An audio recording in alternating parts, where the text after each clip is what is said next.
Hey everybody. Today's been a good day. Done a lot of work today.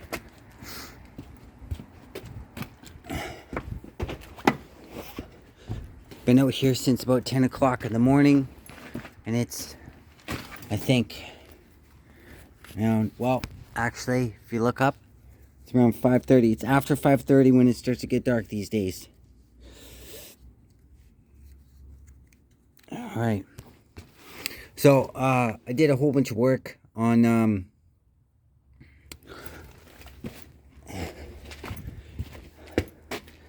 getting a piece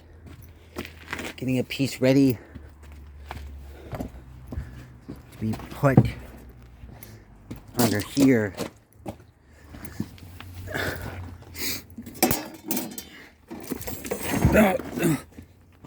Oh God.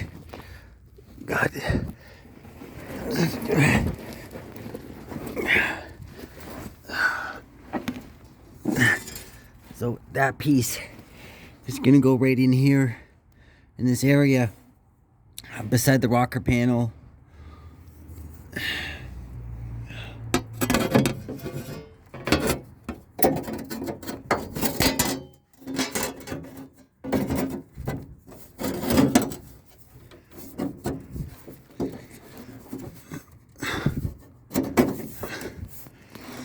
Just like that. It's gonna, because it's double boxed, as somebody else put it. It's double boxed. Let's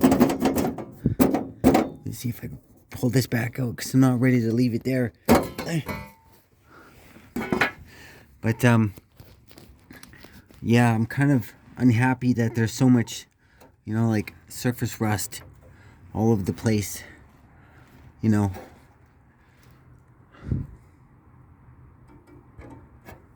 There's not much I can really do about it. Like it's everywhere. It's everywhere. God. Oh. God. Oh.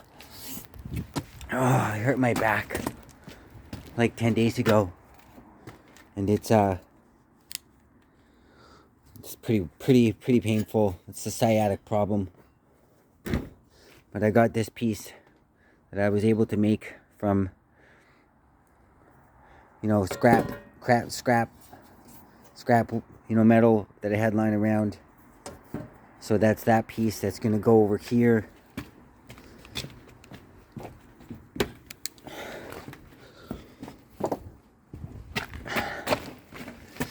It's gonna go right in here.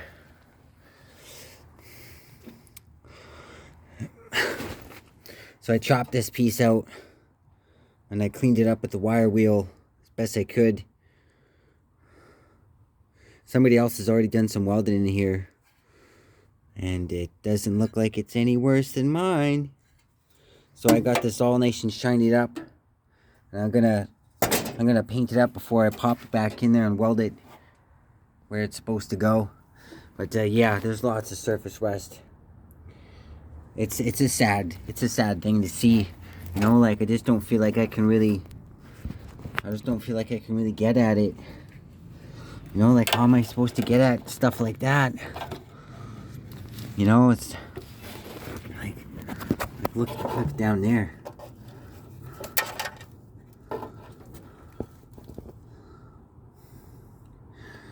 Yeah, like how am I supposed to get in there? Where it's all coming from, is gotta be from right here. Like this is where I think it's gotta be coming from. From in here. Right? Now these holes are where that thing goes, right? And so it's just like screwed into these little areas. And I just don't think that that's a very good way to build a car. But I kind of think that these cars, they weren't really made to last. I don't think that these cars were made to last. And like I want to like clean up all the rust, and I want to have like you know, success at fixing the rust problem and getting rid of the rust, but, you know, like, where are you gonna really stop? I mean, like, there's rust everywhere. Like, look at in here. Like, holy smokes. You know? Right? Where are you gonna stop? Right? Right? It's everywhere. It's kind of... I chopped out some of this, trying to get at it. Maybe trying to see if I could do something. But I wasn't successful. And I don't know how to tackle the problem. You know? Anyways. I guess what I could do is I could try cutting right there. And also right there. And then along maybe like right here. Right? And then I could peel off just the top of it. Peel off just the top of it. Maybe see if I can remedy some of that situation. Maybe save the rocker panel, but looks pretty good from outside anyways, but the inside is definitely a little bit rusty, and I'm really sure that it's going to be rusty in there too. I'm really sure about that. Anyhow, but yeah, I'm gonna paint this up, and then I'm gonna weld it back in there, and then I think I'm gonna spray some of that paint. It's like rust paint. It's rust paint. It turns rust into a paintable surface, but I'm pretty sure that doesn't mean that it's gonna stop the rust from being there. The rust is gonna continue to, you know, grow and spread. It's gonna continue to spread. You know, it's gonna continue to spread, and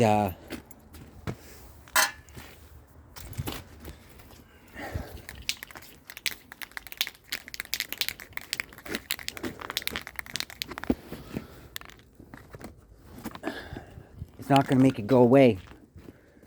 It's not gonna make the rust go away.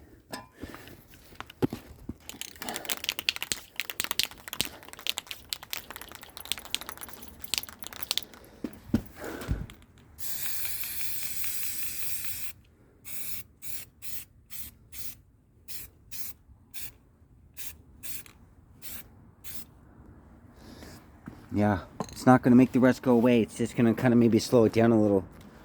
Or maybe not. Maybe it won't slow it down at all. I don't know.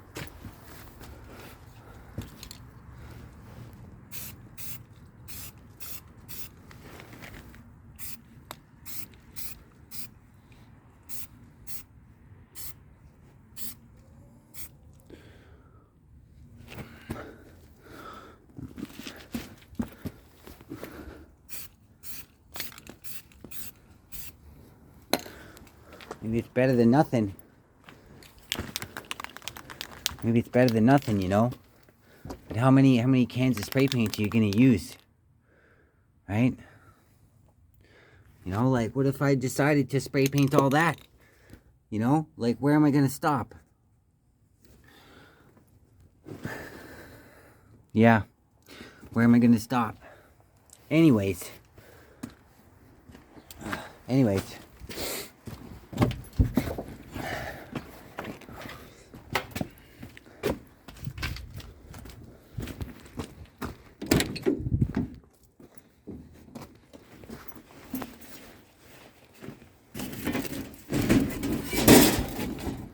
Running out of metal.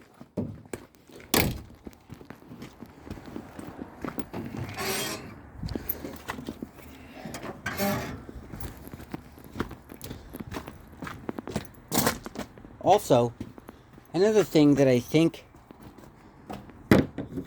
is an explanation is, on my last video, I thought that I was in a lot of trouble.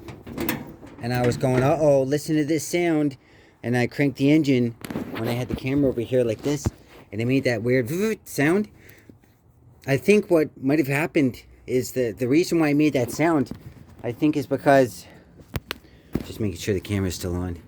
The reason why I made that sound is because maybe there was no compression because all of the spark plugs were out. So maybe that's why it sounded like that. But I don't know. Also, I just decided to try and see if I was able to get another distributor cap. And I was. I was so shocked when I phoned up that store, Lordco. I'm like, hey, can you get a distributor cap for this distributor? And they were like, oh, yeah, hang on a second. Yeah, we can. And it's in the store. So I got this new distributor cap. Also, another reason that I thought might be explaining why when I had my timing light, number 5 spark plug, it wasn't like just like steadily blinking. It was blinking like a machine gun, and it was the same kind of pattern, the machine gun pattern, as the coil wire. And I think that what happened is that these NGK spark plugs, they're not like molded together. They're just like stuck together with a little bit of clear silicone. And what I did is I had pushed it onto the spark plug. And I had thought to myself, well, I want to make sure I really get it on there. And I had pushed it on there really hard, and it had become separated.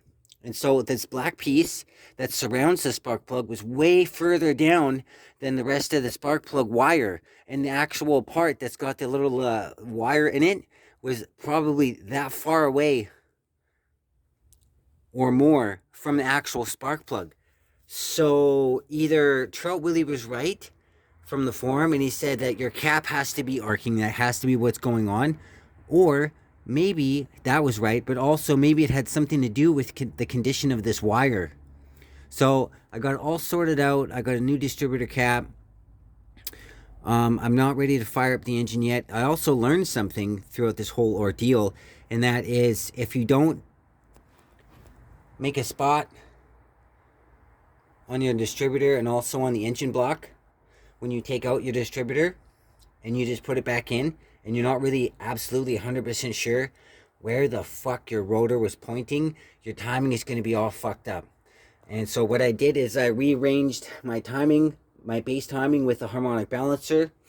I pulled all the spark plugs. I did that. I set the timing again. I got the number 1 cylinder on a compression stroke. And so, yeah, number 1 cylinder, the rotor is facing the number 1 spark plug tower. The compression is right. The cylinder is on the compression stroke. So everything is all good to go. Next time I start it up, it should fire up. And it shouldn't go puff, puff, puff, puff, puff. There shouldn't be a whole bunch of gas getting sprayed out of the carb. You know, I don't know about this carb. I really don't think that there's anything super duper wrong with it, but I just want to put the other carb back on because ever since this carb has been on the engine hasn't been happy at all. And my engine oil has gone black. My engine oil has gone black.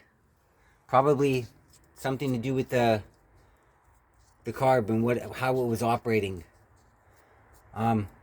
Yeah, because before that, my oil was a nice goldy color because there's maybe 10 hours of running time on the engine, maybe 12. And the oil was still nice and golden and shiny. But after I had this carb on the engine, I think it might have been dumping gas down into the engine way more than it should have been or whatever. I have no idea why. I don't know what happened. I'm not knowledgeable enough to know. But the engine wasn't happy, and that's when the engine oil has gone black. I can see it in the tube, if you don't know what I'm talking about. The tube that's got the connection to the oil pressure gauge. It's a see-through tube. It's right there. Yeah, that's what I'm talking about if you guys don't know. But anyway, so I charged up the battery. It's fully charged. I'm waiting on another thermal block spacer. It's a gasket, but it's a thermal block. But it's a type of gasket, I guess, and it goes in between the adapter and the carburetor for the Weber. So I'm waiting for that. When I get that, I'm going to take this carb off, put it back in the box, drain the gas out of it if I can, and then just put the Weber back on there, and then just go from there. Yeah. So, yeah, I hope that all works out for me. Okay. Yeah, I hope it does. That'd be nice. That'd be nice. Holy shit. Somebody broke the fucking sensor.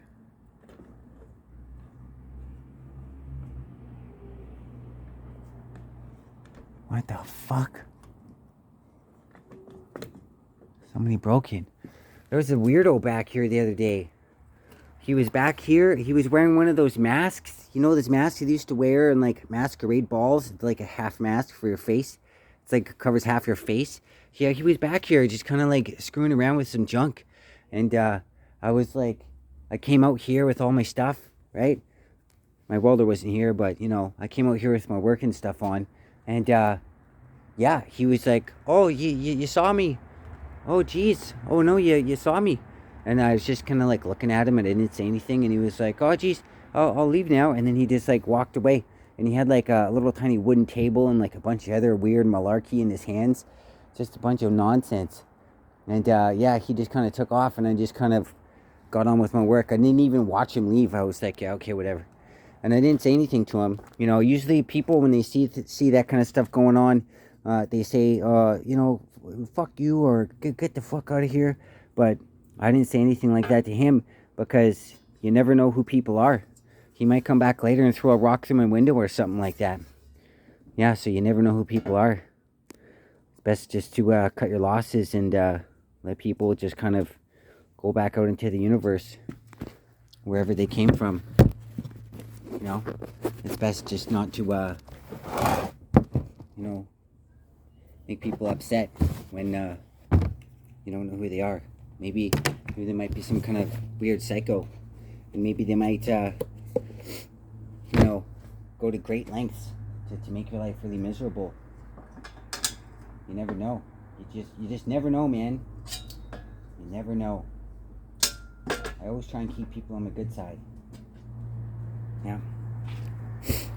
Always.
I had COVID a couple days ago, last week, and the symptoms were basically like nothing, you know.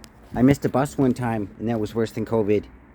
You know, I had like a headache for about an hour, and it was like, on a scale of 1 to 10, it was like a 1, and it went away in an hour, and I had like a little cough, like that, like 16 times a day, and that was COVID, so, woohoo, no big deal.